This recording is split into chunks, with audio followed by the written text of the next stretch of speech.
In this video, I will tell you how to create rules so that you enjoy playing this language game with your language partner. First of all, when I say 5 hours, this is a random number. I don't actually count how many hours I speak the target language with my language partner. The point is, 5 hours per day sounds like a lot, and you should try to create rules which aim for the maximum amount of hours speaking. If you only have the chance to speak for, let's say, 3 hours per day, then that's still better than 0 hours or any other intensive language course. As for deciding on the rules, there are 3 things to consider. First, you need to decide on the punishment for the person who forgot to speak the target language the most, and on the price for the person who least forgot to speak the target language within each given week. Second, you need to define where and under which circumstances you will speak the target language. Third, you must have a possibility to easily stop the game for a moment with your language partner.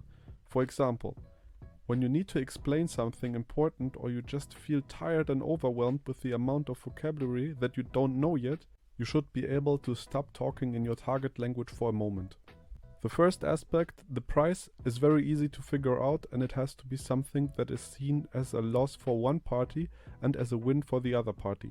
For instance, you could say that the forgetful language partner has to pay $5 at the end of the week to the winning language partner. It could also mean that the forgetful language partner has to invite the winner to a lunch once per week, or the loser has to clean the dishes for 1 week. The point is, it should really feel like a win for the winner and a loss for the loser.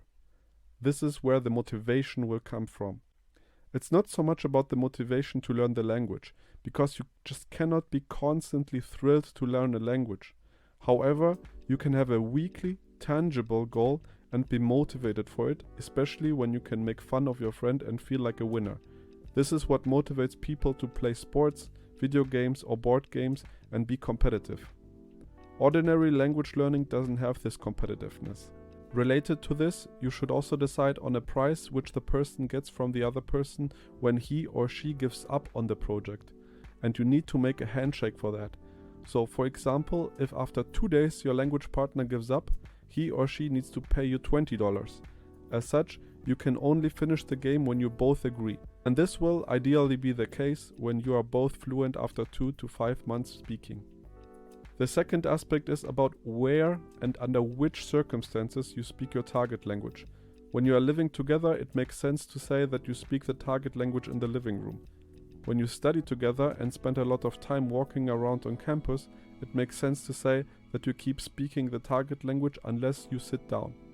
And when you travel together, you could say that you speak the target language all day long, except for the time when you sit down for breakfast, lunch and dinner, so you can easily plan out the day. The third and last aspect is also related to this.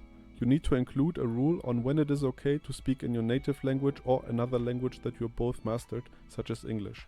What I usually did is include a joker, and you could have 1 joker or even 2 per day. So for example, let's say you have something long to say or you need to explain something. You might also just be too tired and overwhelmed to do it in your target language.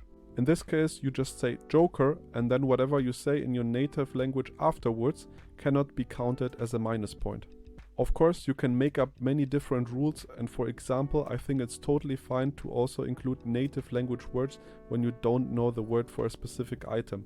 For example, when you don't know how to say beach in Spanish, you could say vamos a la beach. And then right away you could ask your language partner how to say beach in Spanish, or you could check your mobile phone.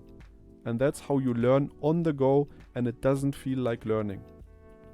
In the next video I will explain how to find a language partner and what you need to watch out for.